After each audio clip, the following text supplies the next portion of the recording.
Man, I don't know what to say about the Saturday night main events, primarily because I don't know if they're a good idea or a bad idea yet. The good news is that you just get four matches and no other bullshit. The bad news, of course, is that the show is about 2 hours, nothing else happens, and aside from the matches, but you still get crazy ass amounts of commercials. Now, I will say this for a four-match event, which is now the new norm effectively, you get what you get and you don't get upset, right? You get your four matches, you get your horse shit, and you move on with your life. I mean, that's just how it is. And if you consider it in that context, right? If you consider what's happening, you get your four matches, it's not a horrible proposition because you're just getting your four matches, and these matches are pay-per-view level matches, at least by today's standards. But this doesn't change the fact that combined, these matches are probably like 1 hour, probably less than an hour. Less than half the show is matches. Nothing else happens. The other hour is legit just commercials. You know what I mean? It's legit other things that have nothing to do with the show.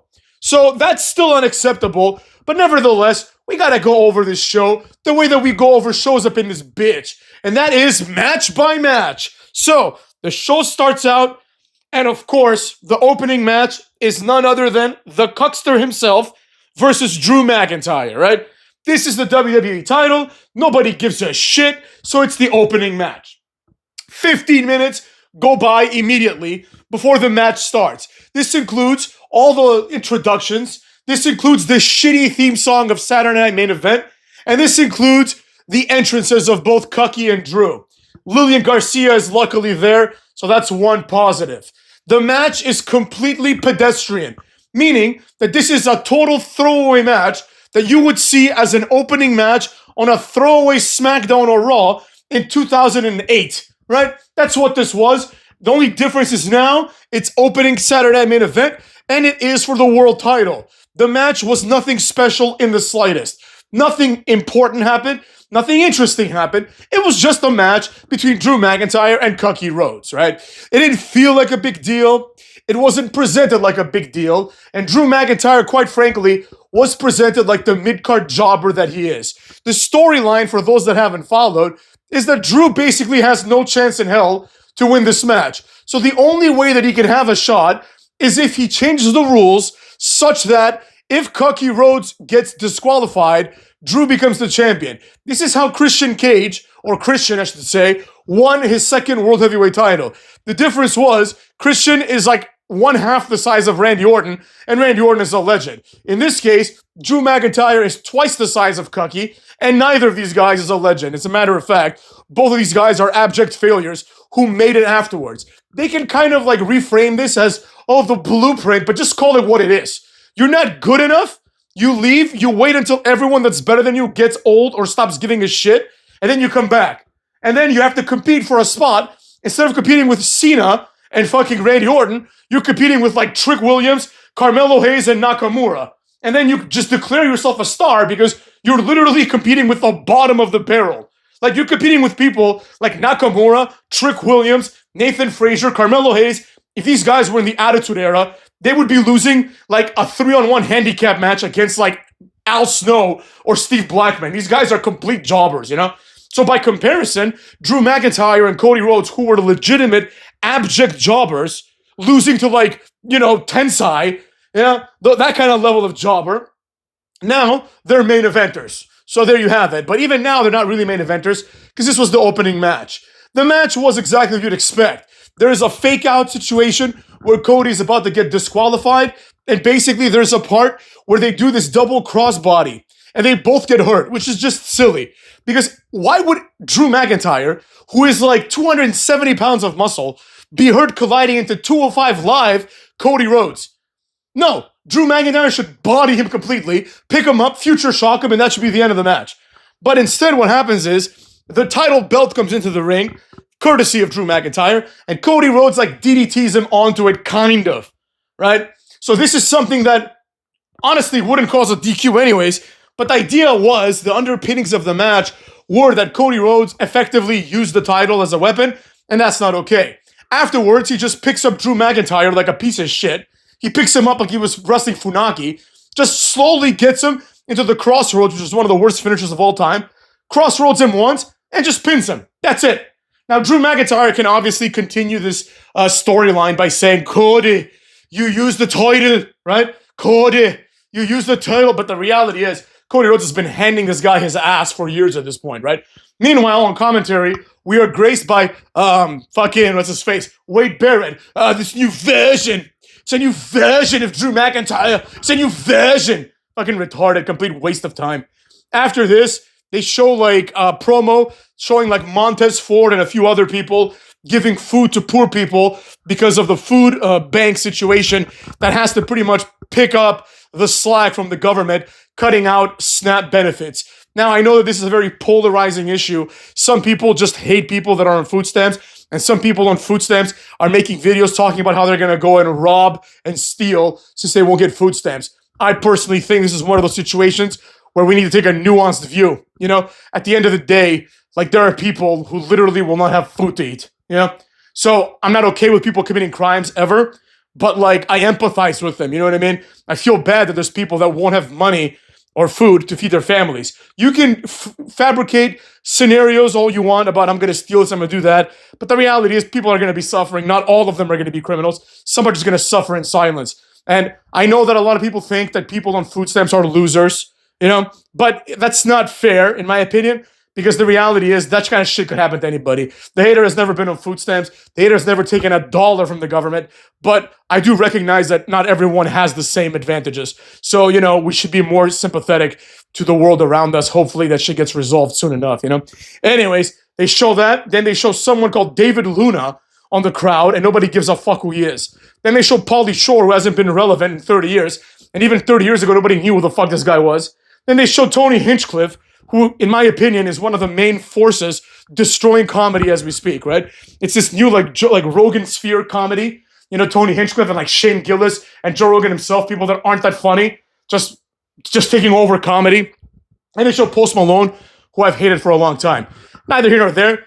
Good. These are, like, bigger celebrities. Post Malone is a big celebrity, so that's a good look. They showed him many more times afterwards. Next, it's time for Jade Cargill and Tiffany Stratton. Jade Cargill comes out, I believe, with her natural hair without a wig. This is the best hair she's got. I don't know. I think it's her natural hair because it was all wet and shit and it looked natural. And if that is her natural hair, I don't know why she wastes time wearing wigs so she looks like a retard. You know, she's got nice hair normally. Anyways, she also looks great. Tiffany Stratton comes out, does her shit, and effectively gets squashed. The story of the match was Tiffany Stratton had a bum knee, so Jade targets it, power bombs her several times, hits the Jaded and pins her. Now, a couple of things about this. Number one, once Jade Cargill becomes WWE champion, she starts like crying as if she's a face. It is what it is. The emotion might overwhelm you. I'm not going to judge her on that. Another thing is that this win happened 3 years too late. I don't know why we had to wait for a boring-ass, horrible Tiffany Stratton title run. The Tiffany Stratton title run has been complete garbage. I've hated every second of it. Like, Jade Cargill should have become champion like one day after she debuted. You debut her at the Rumble, and literally the next day on Raw or SmackDown, you just have her win the title. Or, if you don't want to pull the trigger that fast, you just have her win at Elimination Chamber and become champion, you know? She waited 3 years, wasted her career completely. She didn't need to get better. None of that shit was true. So, because it took 3 years, I don't think anybody gives a shit. I certainly don't care. I don't give a fuck about Jade Cargill anymore. It's been 3 years where WWE has spent every waking moment reminding me that she's not good enough. So why would I care now that she became champion? And as a matter of fact, if we're being honest, nobody cares anymore, right? Not even the WWE cares, because after she wins, they move on immediately from the moment, right? They didn't do any fireworks. They didn't say like, wow, she won. Triple H didn't come out to hug her like he comes out to hug like Stephanie Vaquer. You know what I mean? Nobody gave a shit that Jade Cargill became champion, which leads me to believe that either she's going to be a transitional champion or she's going to be a long-term champion that no one's going to care about. Either way, I'm not going to give a shit about it, so I didn't care about this at all. This was a waste of time as far as I'm concerned. The only good thing was that it was a short match, it was a squash match, and that's what it should be, because Tiffany Stratton is overrated. I never liked that bitch anyways. Now it's time for Dom versus Penta versus Rusev. Again, the only way that these inferior men Pentagon and Dominic Mysterio have any chance to match up to Rusev is if Rusev wrestles like a retard. So naturally, Rusev has to wrestle like a retard, right? I made a point on yesterday's SmackDown review about how Kit Wilson is about a foot taller than Carmelo Hayes, and he would completely destroy him in a real fight in probably 15 seconds. And one of you guys made an interesting comment and said, "Hater, you always make it seem as if a shorter guy can ever beat a taller guy." Absolutely not. The hater knows that shorter guys can beat taller guys, right? It wouldn't be crazy for Carmelo Hayes to beat up Kit Wilson. I mean, I don't think he'd have a chance in hell, but it wouldn't be crazy. I mean, just by their physiques alone, it wouldn't be crazy. But just the attitude Carmelo Hayes has just leads me to believe that this guy would never win a fight. But that's not here nor there. The point isn't that a short guy can never win. The point is that in WWE, all that happens is small guys beat big guys, right? And the stupidity of that just keeps shining through. And it's like this match. That if this was a real company where real fights were happening, nobody here can step up to Rusev.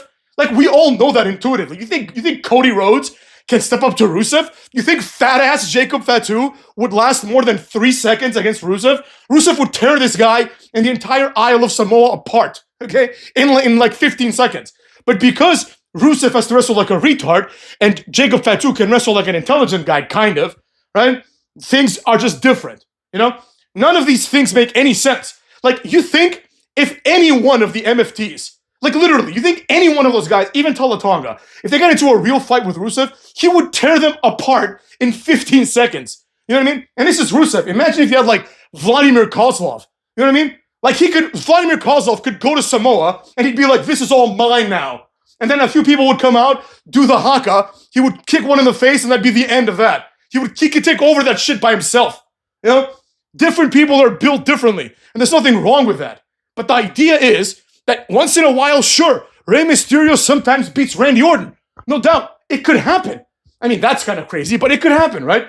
A smaller guy like an Eddie Guerrero can beat Kurt Angle, right? But 9 times out of 10, Kurt Angle needs to win. 9 times out of 10, Brock Lesnar needs to beat AJ Styles. Sure, once every 100 matches, you can have AJ Styles win, but 99 times, what needs to happen is what happened with Ricochet versus Lesnar, or Big E versus Lesnar, or Kofi Kingston versus Lesnar. Some reality needs to be introduced, because we know there's no way that someone like Big E, who shakes his ass, who gyrates his ass, would have any chance in a fight against Brock Lesnar. We all know that intuitively. Yeah, he might have a very small chance, and once in a while, it's okay for him to win. No doubt. But 99% of the time, or at least 90% of the time, the logically correct thing needs to happen. In this WWE event, this only happened in the context of Jade Cargill beating Tiffany Stratton. And those are the people that are the most likely to have a fair fight. I would think that Jade Cargill probably would win in a fight, but it's much closer than, let's say, Dominic versus Rusev. Because Tiffany is an athletic girl. She is strong. She is younger. And quite frankly, some of the feats of strength of Jade Cargill I wasn't very impressed by. But you understand what I'm getting at. There's no scenario in which Penta can beat Rusev. There's no scenario in hell, right? So I understand that once in a while Rusev needs to lose, but you can't have Dominic beat Rusev 3 times. It's just silly. And you can't do this if the other match involves Drew McIntyre losing for the 5th time to Cookie Rhodes. Are you kidding me? Again, Drew McIntyre is one of those guys where it's could you imagine Drew McIntyre in a fight versus Carmelo Hayes? Drew McIntyre would just grab this guy by the throat and that'd be the end of Carmelo's life. You know what I mean? There are limits. There are scenarios where it's reasonable. Sure, the 5'3" guy can beat the 5'8" guy. The 5'3" guy can maybe, 1 time out of 1,000, beat the 6'4" guy. But 999 times, the 5'3" guy is going to lose. So it's not so much in the context of Carmelo Hayes as an example. It's not so much, he can't beat Kit Wilson. It's that it's unbelievable for the small guy to always win. It's unbelievable for Cody Rhodes to have a championship reign that is longer than Rey Mysterio's.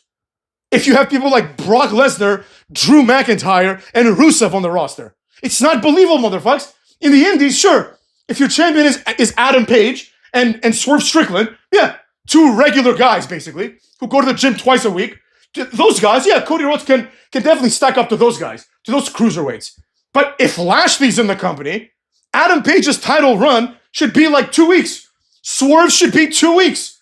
The question should be, when is Swerve going to have the inevitable destructive moment where he runs into Lashley and Lashley just squashes him?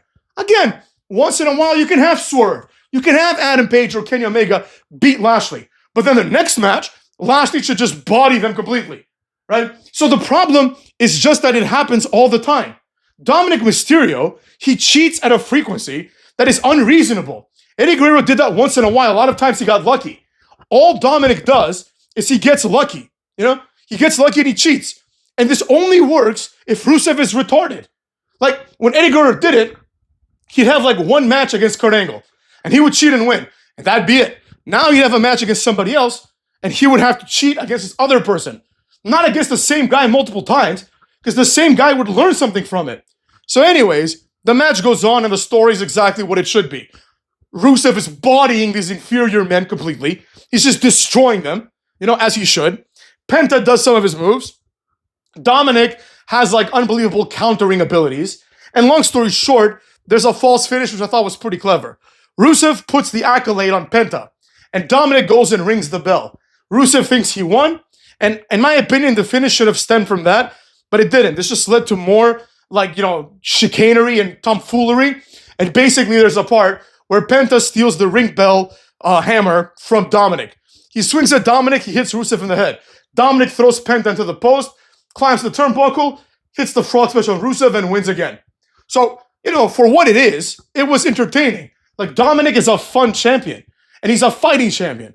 But he needs to hit the gym, motherfuckers. It's just absurd. Anyways, that shit goes down the way it goes down. And then we eventually move on to the main event up in this bitch. The main event is CM Punk versus Jey Uso. Now, consider the fact that one of these guys is going to become the WWE World Heavyweight Champion, right?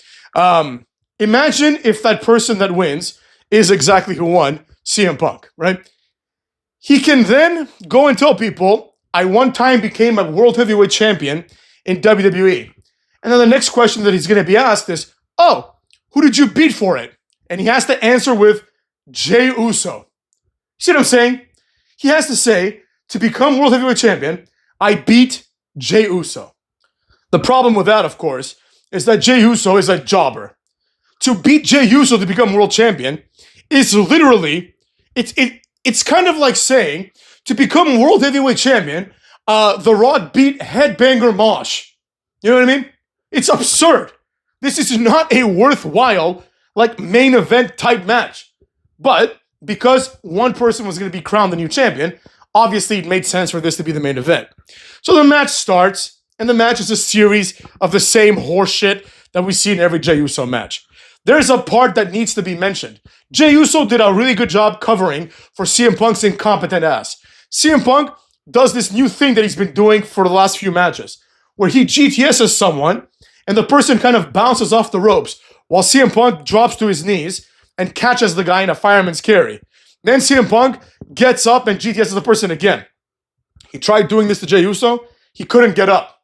CM Punk is too weak to get up. He cannot get up while holding a 200-pound man, because that's how much Jey Uso really weighs, right? Don't get caught up on these lies they tell you. Jacob Fatu is like 215 pounds, and he's fat. You know what I'm saying? They're like, he's 280. No, he fucking isn't. He's like 6 feet. He's like a regular guy. If you saw him at GameStop, you'd be like, oh, this guy must be here to buy Pokemon cards. You wouldn't be intimidated by him at all. You know what I mean? It's just the presentation, right? Versus if you saw Rusev, or you saw Booker T, or Randy Orton, or Lashley. If you saw Lashley, you'd be like, what the fuck is this guy? What laboratory did he come out of? You know? But anyways, the point is, this guy is a regular guy, and so is CM Punk. CM Punk cannot fireman's carry a regular guy. Nothing to be ashamed of, right? CM Punk, I don't think he ever really worked out. And quite frankly, he's nearly 50, so it's understandable. I mean, he should be stronger. Cena can definitely do it. But he's not Cena. He's never put in the work like Cena, which is why he hasn't had the career that Cena's had. Anyways, he can't do it, so he falls on his ass like a fucking loser. Jey Uso, luckily, puts him in a sleeper hold, right? And it's presented as a counter. And because Jey Uso has used a sleeper hold against the likes of Gunther, it kind of feels like a big deal, right? It feels like he's doing a finisher. But basically, CM Punk fights out of it, puts the Anaconda Vice on. Jay gets out of it. Jay goes for like a spear, but CM Punk does the worst spear of all time and spears him. Then Jey Uso kicks him in the head a couple of times. CM Punk no-sells it, picks him up, GTS against the ropes, drops to his knees, but this time he's smart enough to not do it again. He kind of almost drops to his knees, but he's just bending over, so he can actually get him up for the GTS, does it again, and pins this bitch, right? And that's the end of that, you know? That's the end of Jey Uso's push. In my personal opinion, that should be the end of Jey Uso's singles run for the remainder of his career. Jey Uso and Jimmy Uso should be given like a 1-2 year contract, extension, have a few tag team matches, become tag team champions one more time, and that's it. It's done. You know, Jimmy Uso's like, we still have a lot to prove as single stars. Like he fucking talks like he's John Cena. Jimmy Uso. It's like, I don't even think Jimmy Uso's won more than 5 singles matches in his entire 30-year career. You know, he's one of the worst singles wrestlers of all time. But he talks like he's like this gangster. He's like, we still have a lot to prove. Like when he got the first ever US title shot, people were like, wow, it's crazy that this guy's never had a singles title shot in his entire career, right? It's like Jeff Hardy had one in when he was 20. You know, Jimmy Uso, and Jey Uso as well, but Jimmy Uso is 42 or whatever, and he's finally getting the first title shot, which means that for 20 years, people looked at him and said, man, this guy's a fucking jobber, you know? So anyways, they need to go back to being jobbers. I didn't particularly like this event, but to be completely honest, I didn't expect much. So I got what I got. You know? I think we all got what we got, right? I think all of us expected exactly this. Complete mediocrity, a lot of commercials, and, a few new champions. So considering what it is, I can't be mad. If you compare this to, obviously, for example, if you were to compare this to Armageddon 2000, go look at my retro review of that. This is a 0 out of 10, right? Compared to that, absolutely. It's not even close. You know what I mean? Literally, Perry Saturn is a better wrestler than everyone that wrestled today. I'm not even joking. Perry Saturn is a better wrestler, except for maybe Drew McIntyre. Perry Saturn, if you take away Drew McIntyre from this equation, Perry Saturn would beat the shit out of everyone that wrestled today. He would beat the shit out of all of them in 15 seconds. Perry Saturn, if you put Perry Saturn in the ring with Gunther, he would beat the shit out of Gunther, in his prime, of course, in about 15 seconds. He would beat the shit out of Jacob Fatu. He would beat the shit. This is Perry Saturn we're talking about. I just picked the biggest jobber on Armageddon 2000. Let alone, forget about it if it was Kane. You know? Kane would murder everybody in the company right now. Kurt Angle would absolutely destroy everyone in the company right now. You know? So, compared to that, this is a 0. But compared to, an episode of Raw or SmackDown, which this is closer to than a pay-per-view, it was pretty solid, right? Compared to a pay-per-view, it was also pretty solid. Because a lot of times now, you get these pay-per-views, and there's no Cody Rhodes match, or there's no World Heavyweight title match. This one had both. So I gotta give them props for that. People actually showed up to work. Are they good? No. Was the pay-per-view good? No. Was it a pay-per-view? Not really. But it was what it was. For what it was decent. So I'll give it a 4 out of 10. You know? The correct types of things happen. We had a mid-card match, a women's match, and 2 world title matches. I mean, you can't really put on a better 4-match card with the current roster. You just can't. So you have to give them props for that. It's they did the best they could, right? This is what WrestleMania is going to look like, too. This is exactly what it's going to look like. It's going to be these types of matches. You're going to see, Drew McIntyre versus, Rusev or something like that for the Intercontinental title. That's what you're going to see. This is the future of wrestling. So you better, get on board. This is a high point for that. The next Saturday Night Main Event is going to be better because we have John Cena. And that brings me to the last point that was made during this pay-per-view. I think the most interesting thing that happened. Cena announced via video package that basically there's going to be 16 people in a 16-man tournament that starts the Monday after this Monday, as far as I understand. Maybe this Monday. I think they said November 10th, so it's probably the Monday after this. Where basically what's going to happen is we're going to have a 16-man tournament, and the winner of this is going to wrestle John Cena. I think this is a great idea, to be honest, because quite frankly, this is a massive honor. Even if Cena wins the match, it's a massive honor to wrestle Cena. Now, as Cena was explaining this, they showed several people, as he was talking, they showed Bronson Reed, Gunther, Jey Uso, So I don't know if these guys are going to be in the tournament, but hopefully. And Cena also said that the tournament is also going to have, it might, he said, have some people that don't even work here anymore. So that'd be pretty cool. Maybe they'll put like, I don't know, Kurt Angle. I doubt it, but you know what I mean. Maybe they'll put like Samoa Joe. People have always wanted that match. Like, they can give these people for like one contract or something. Edge, like people like that. I doubt it, But those are the kinds of people that we would need to see, right? We would need to see people that have had significant, rivalries with Cena, and there aren't that many. It's pretty much the guys that I mentioned. There you might put in like Triple H can't wrestle anymore. Shawn Michaels not going to do it. Kane is not going to do it. People that have had like actual rivalries with Cena, like Orton needs to be there. That's pretty much the only guy left in the roster that Cena's had like any reasonable feud with. But you can put in a few other jobbers. We'll see how it goes. Hopefully it's not Gunther who wins. That would not be good in my opinion. But either way, I think that this 16-man tournament is going to be very prestigious. Because if you win this match and you retire Cena, this is a massive push. This is a bigger push than winning the Rumble. This is a bigger push than even, in many ways, winning the WWE title. This is a big deal.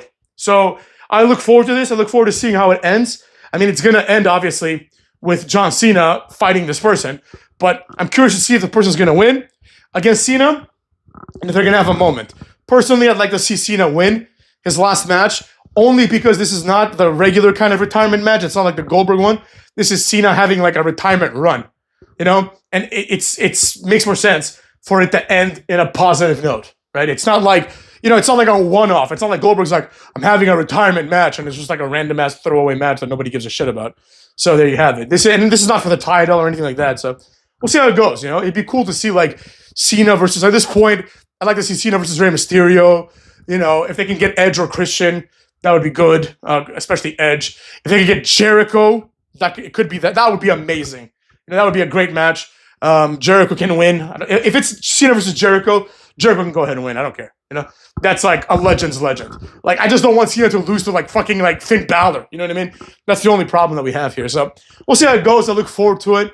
But that's next week, like the week after this coming week. So, this week is going to be a complete waste of time, basically.